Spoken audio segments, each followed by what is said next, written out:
A 30% budget cut across all excavation sectors? Are you completely out of your mind, Mr. Stern? I slammed the heavy leather folder onto the polished glass conference table, my blue eyes flashing with a mixture of raw indignation and absolute panic. I was Kyrian Wood, the 25-year-old senior relic appraiser at Ethelgard Corp. Charismatic, universally loved by the staff, and blessed with naturally wavy blonde hair that always looked perfectly styled. I usually handled every corporate storm with a dazzling smile. My clients loved me, my team adored me, and I could close a multi-million-dollar historical artifact deal with a single handshake. But today my golden boy optimism was completely failing me. Because sitting across from me was Alister Stern, the newly appointed CEO. Alister was 29, a legendary crisis manager and a walking human glacier.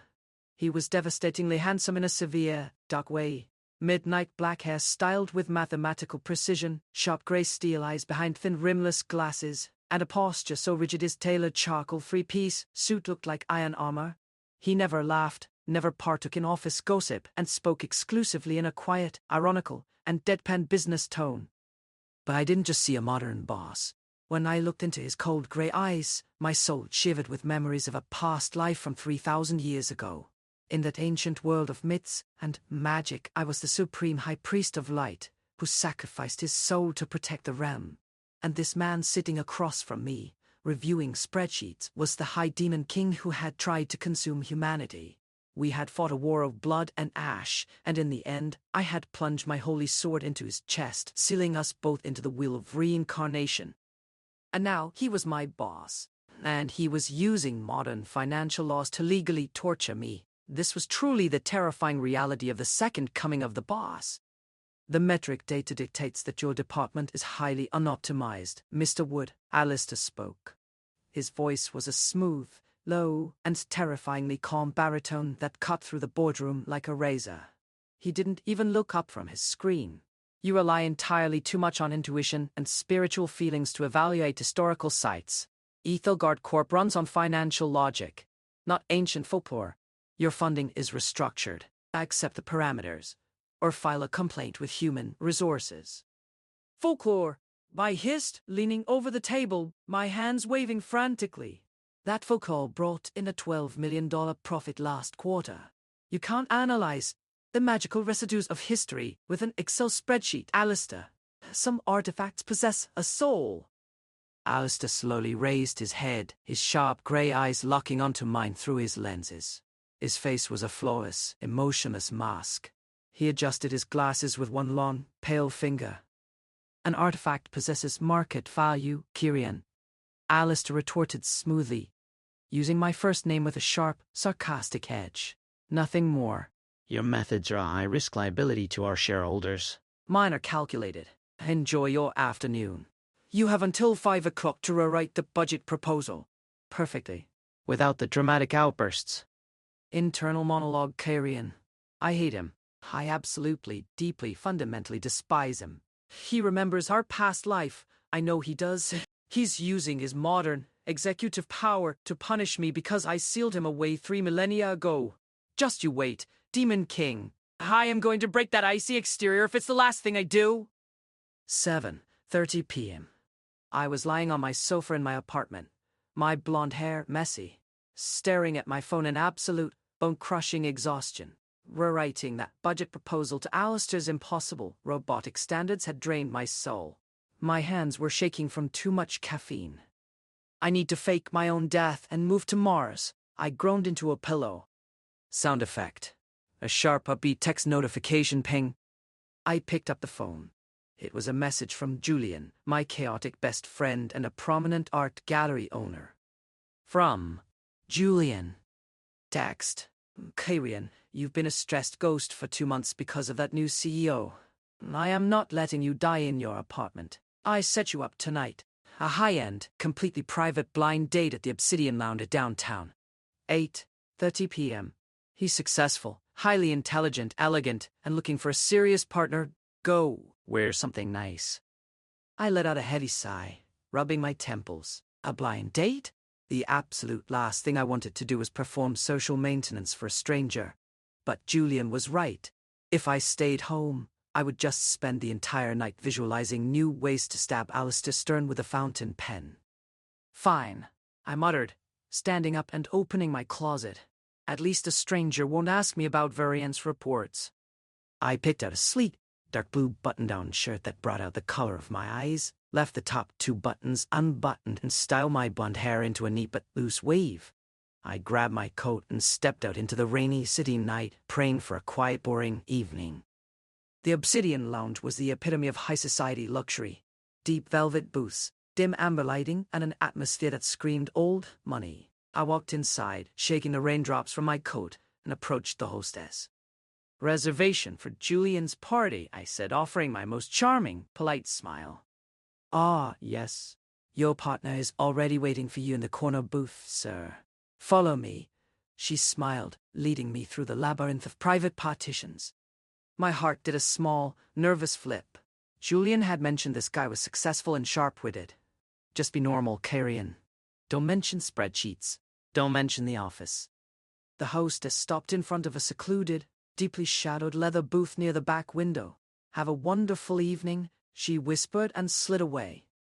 I took a deep breath, stepping around the mahogany partition, a bright, eager, and perfectly practiced smile forming on my lips. "Hi there. I'm Kyrian. I hope I didn't keep you." The words died in my throat. The air was violently, brutally sucked out of my lungs. Sitting in the dim amber light of the booth, a glass of expensive vintage whiskey in his long, pale fingers, was Alister Stern.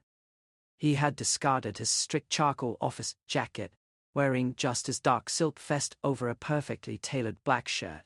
His midnight hair was still immaculate, and his thin, rimless glasses caught the glow of the table candle. Alister looked up as my voice cut through the air. In a fraction of a second, his flawless, emotionless ice-king mask completely shattered. His sharp grey steel eyes widened in profound, unadulterated shock. His fingers tightened around his whiskey glass so hard I thought the crystal would crack. "Would?" Alister rasped, his deep baritone voice cracking slightly, completely stripped of its usual corporate control. "Stern?" I shrieked, slamming my hand onto the edge of the leather booth, nearly knocking over the candle. "What the hell are you doing here? Are you tracking my location now? Is this a new HR disciplinary tactic?" "Tracking your location?"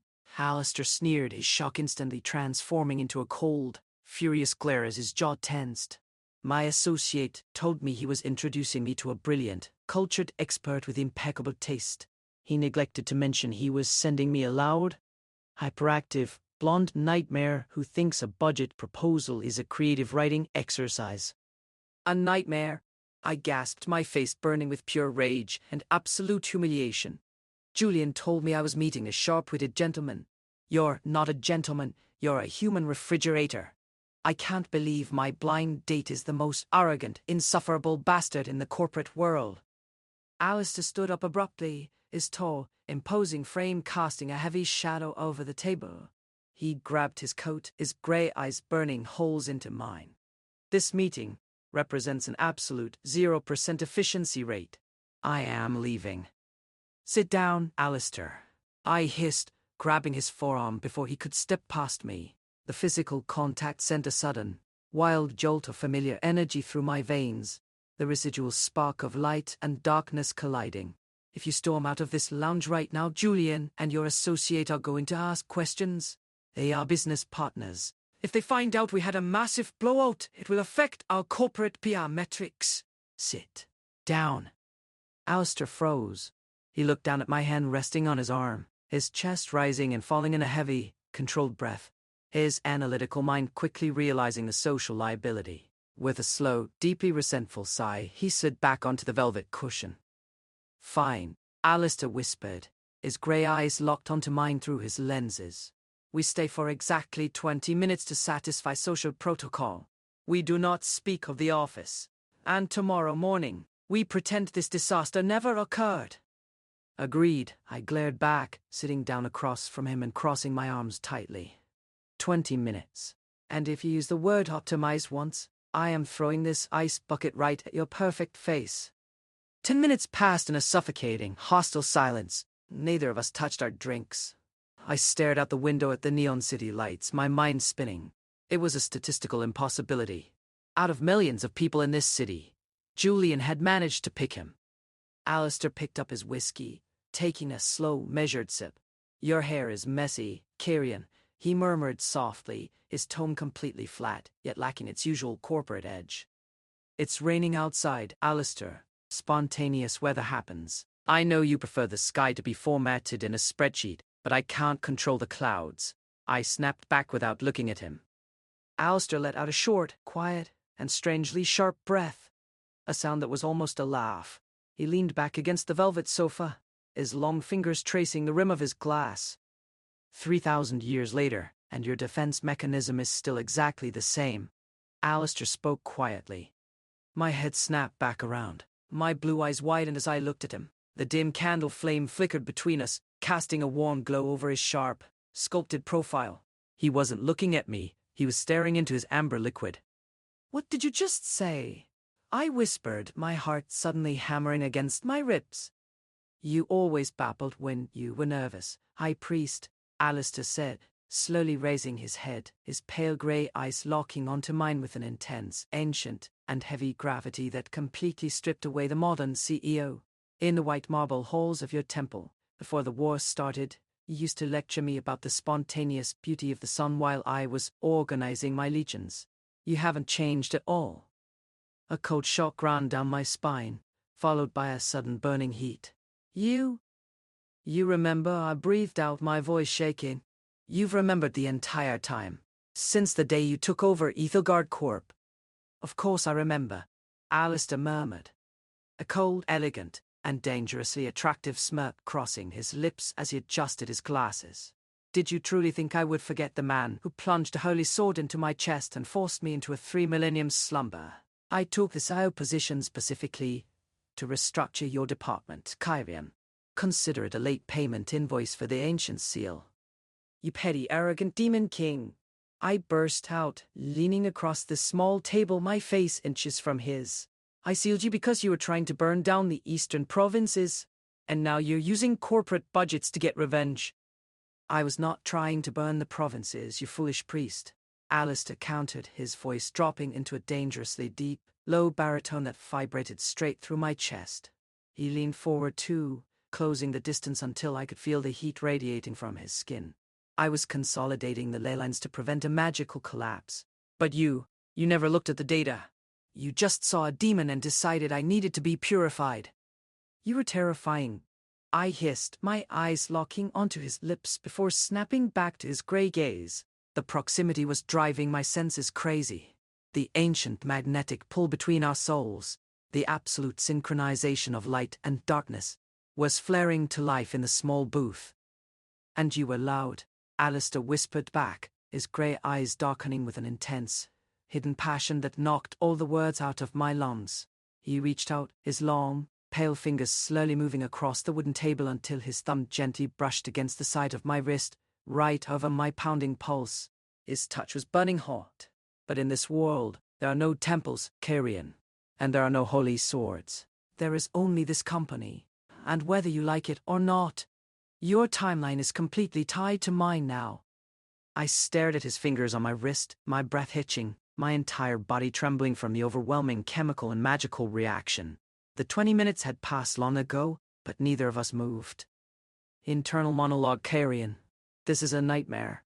A corporate, reincarnation nightmare. I am supposed to hate him. He's my ancient enemy and my current boss. But looking at him right now, without his cold mask, I don't want to run away. The war is over. But a completely different kind of danger has just begun. Of all the appraisers in the central database, you were statistically the least qualified to handle an unstable artifact. Yet, here we are. Alister's cold, razor-sharp baritone sliced through the cramped interior of the luxury Sov. He was driving, his long, pale fingers gripping the leather steering wheel with absolute, mathematical precision. He had discarded his tailored charcoal suit jacket, sitting in just his crisp white dress, shirt, and dark silk vest. His profile looked brutally sharp against the dark, flashing lightning outside. "Oh, I'm sorry, Mr. Stern.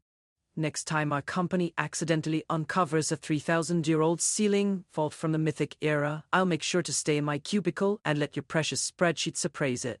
I snapped back, crossing my arms tightly and glaring out the passenger window. My blonde hair was slightly messy, my blue button-down shirt collar loose. You forced me onto this expedition as a punishment for my budget report.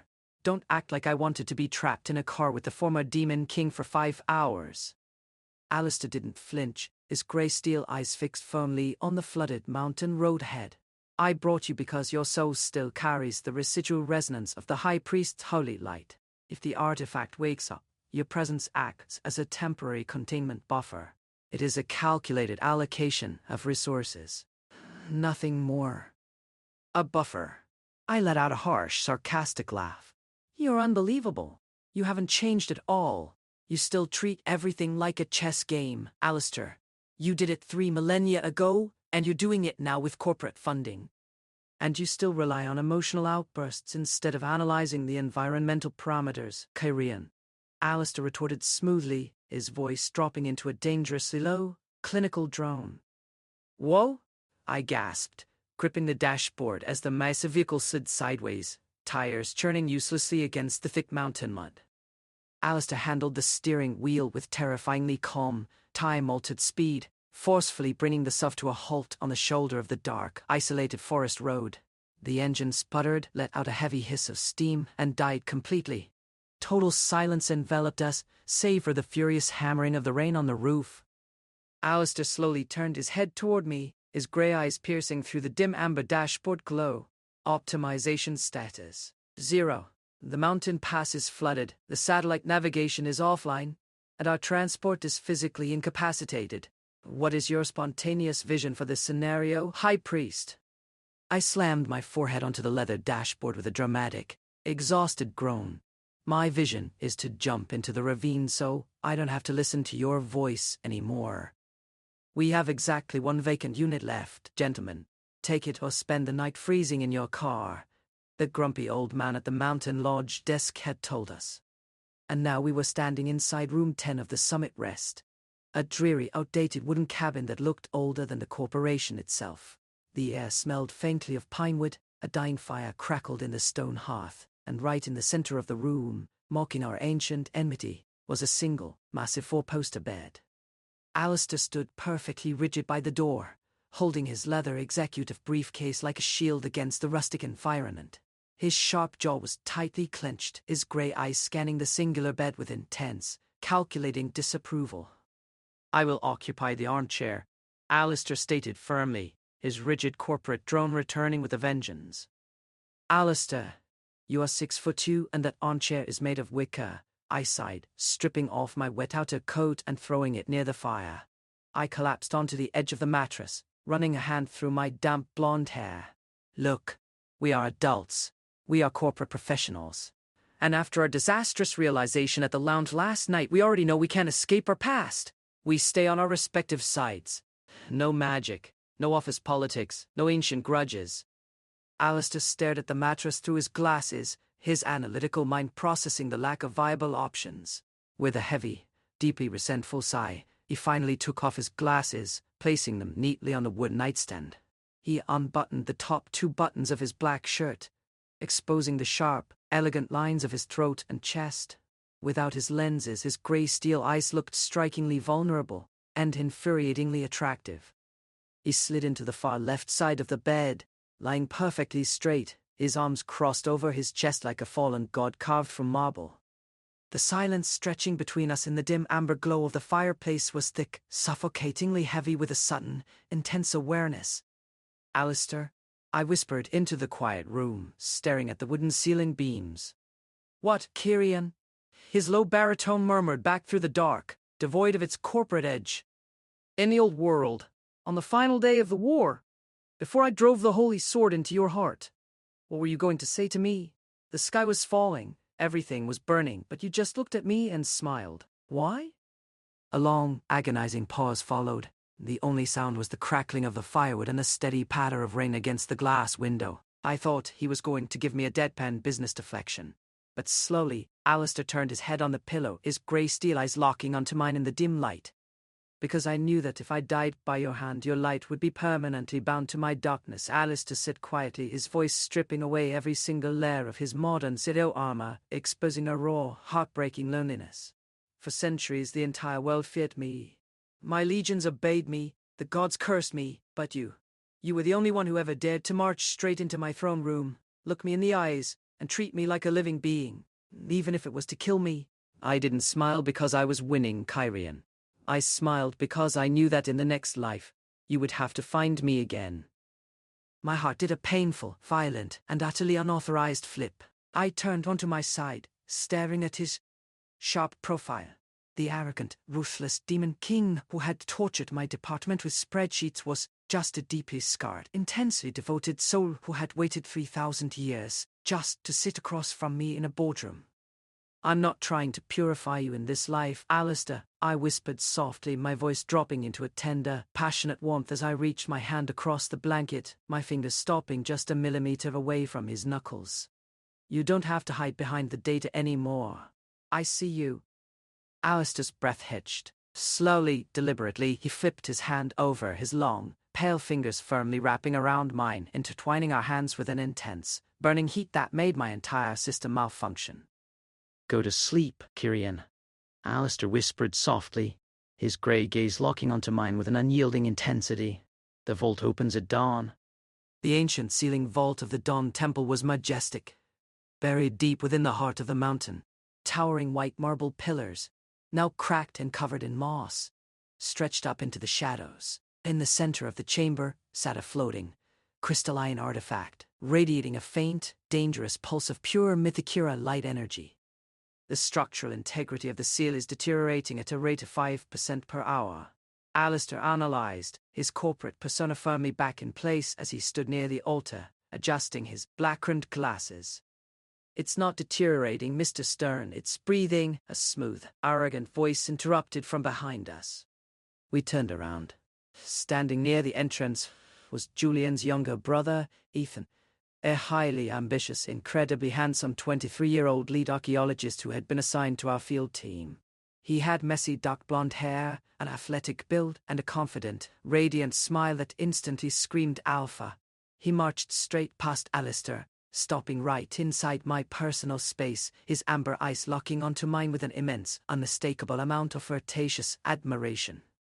Senior Appraiser Wood, it is an absolute honor to finally work with you. Ethan beamed, taking my hand in his. He didn't just give a standard professional handshake. He held my hand with both of his, leaning in close, his voice dripping with charm. Julian told me your intuition with mythic relics is flawless. I have read all your essays. I was hoping that after we stabilize the crystal, you'd allow me to take you out for a private dinner. I'd love to examine your theoretical methods more closely. Internal monologue, Kyrian. Oh. Oi. He is laying it on thick. He's totally trying to flirt with me to get a direct corporate endorsement for his excavation firm. Just play along, Kyrian. Keep the professional ties strong. Archaeologist, Ethan. The temperature inside the ancient temple vault plummeted to absolute zero. Alister slowly marched forward, his tall, imposing frame completely blocking the light from our flashlights. The terrifying, heavy dark energy of the Demon King erupted from his shoulders, so thick that Ethan instantly took a step back, gasping for breath under the sudden, suffocating gravity. Alister stepped directly between us, his massive frame physically breaking Ethan's grip on my hand. He locked his grey steel eyes onto the younger man, his face a mask of absolute, lethal, possessive rage. Mr. Wood's administrative time is an exclusive asset of Ethilgard Corp's executive division.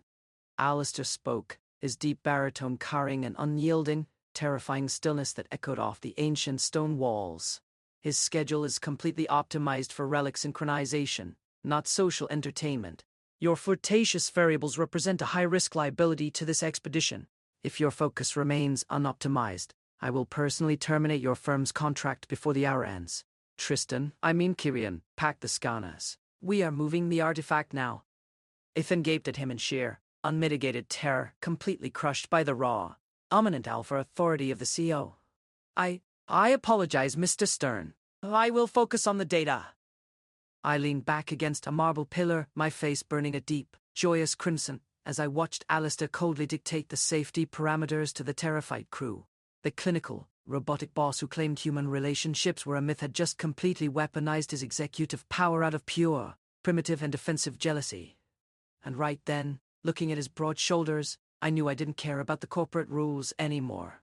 I wanted him. Permanently. The seal! The core is overloading. Ethan shrieked in panic, dropping his tablet as the floating crystalline artifact in the center of the altar suddenly flared with a violent, bleeding crimson light. The ancient magic of the Dawn Temple was reacting to the foreign modern technology. The ley lines beneath our feet cracked open, glowing white-hot as a massive shockwave of temporal feedback blasted through the cavern, knocking the security guards to the ground. Debris began to rain down from the stone ceiling. "Kyrian, get out of the chamber! Now!" Alister roared over the sound of the roaring energy storm, his glasses flying off his face as he lunged forward, trying to reach me through the blinding light. "I can't leave the artifact, Alister," I shouted back, my blue eyes flashing as the High Priest's dormant light magic fully awakened inside my chest. The golden aura of my soul erupted outward, fighting against the bleeding red curse of the altar.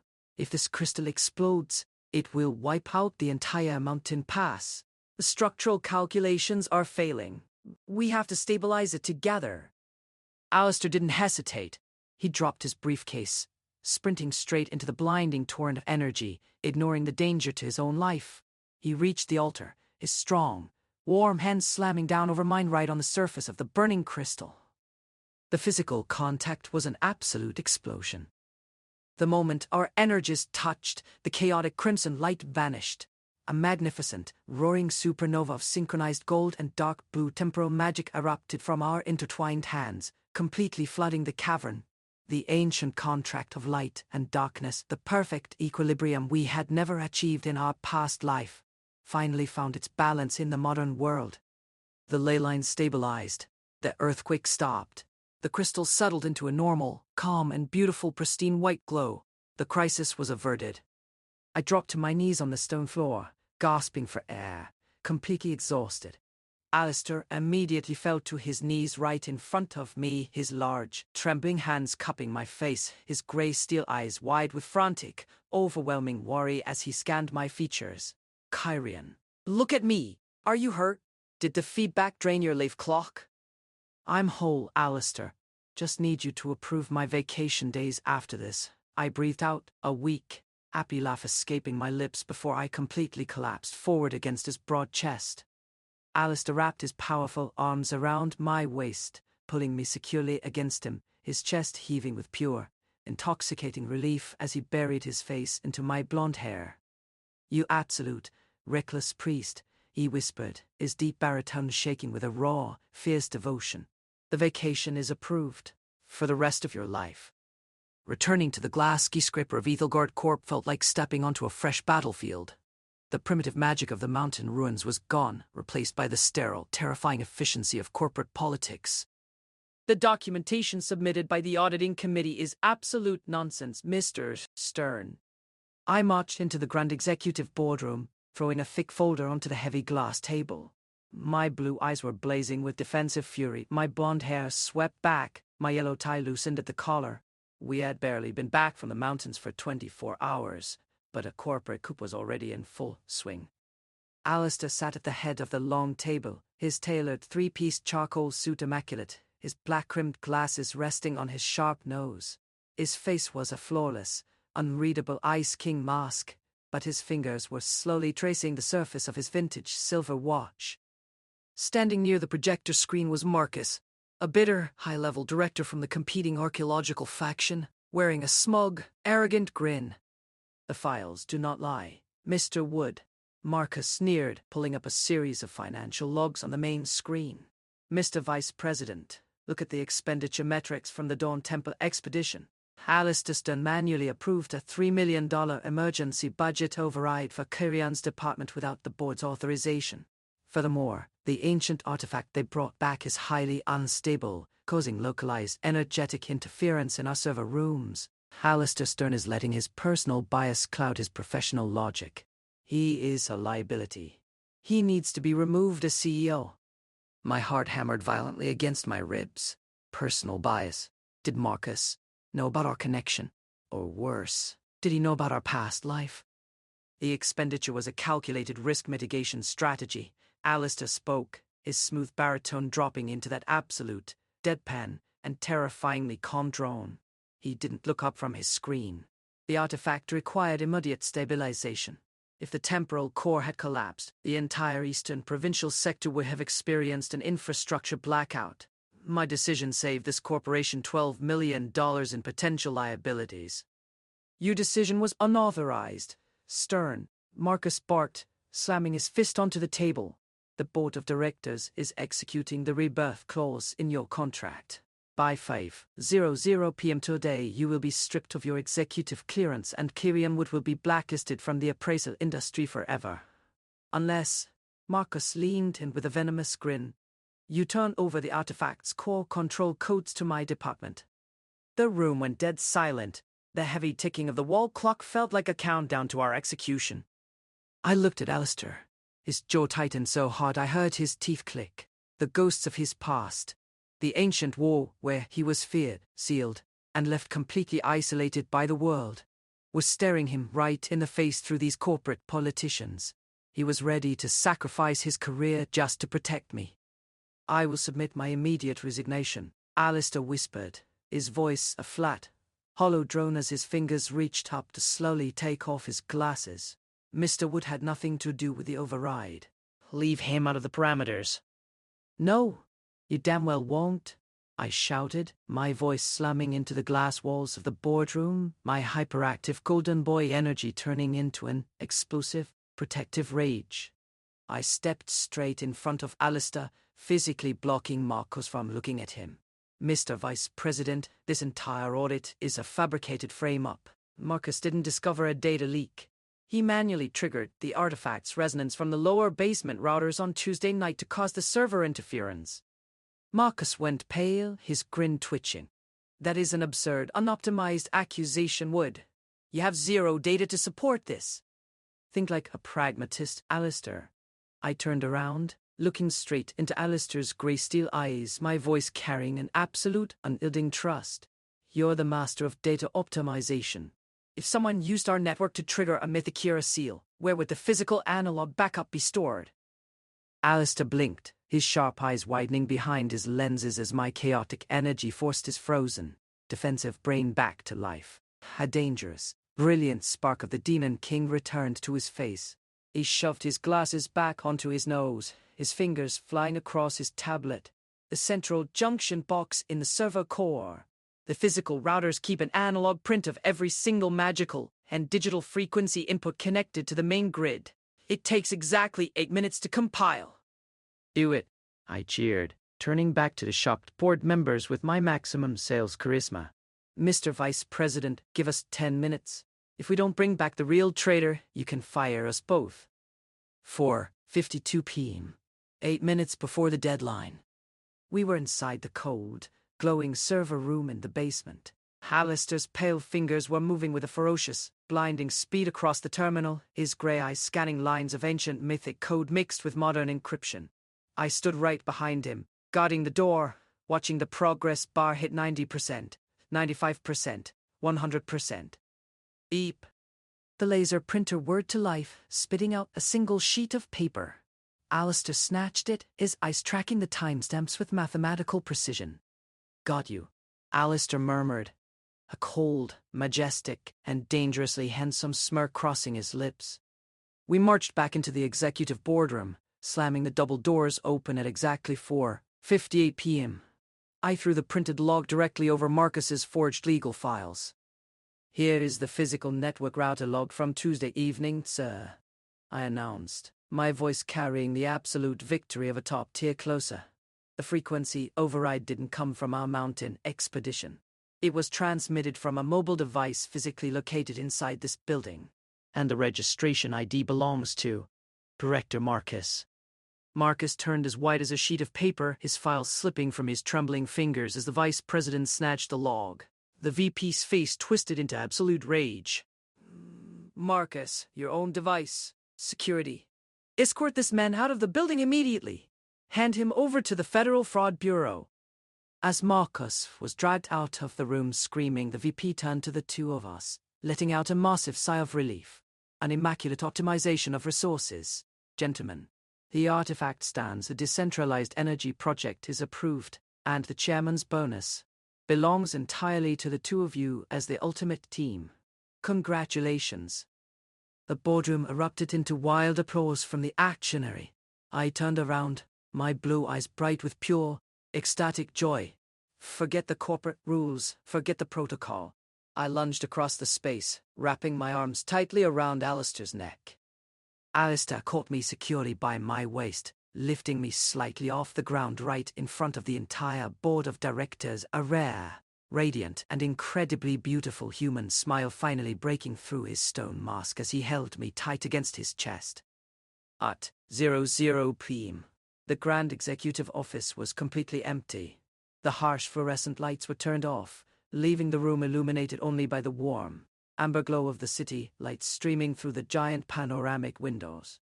I was sitting on the edge of my desk, my blonde hair slightly messy, my blue button-down shirt unbuttoned at the collar, my tie discarded onto a stack of signed contracts.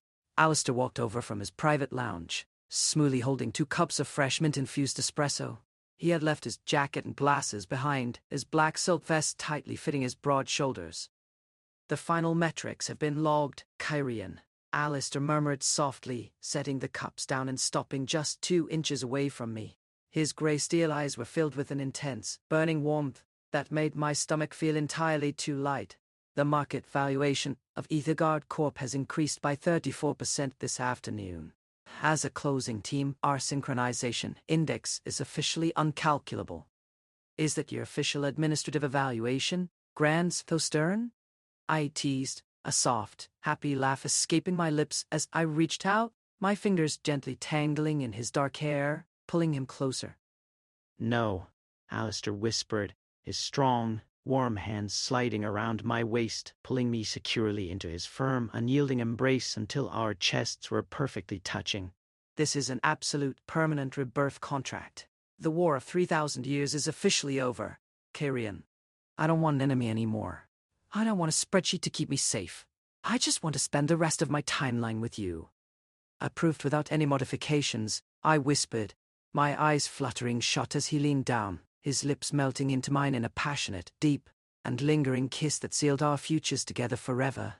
The spreadsheets were gone, the hidden shields were shattered, and the cold Ice King had finally found his perfect, chaotic harmony.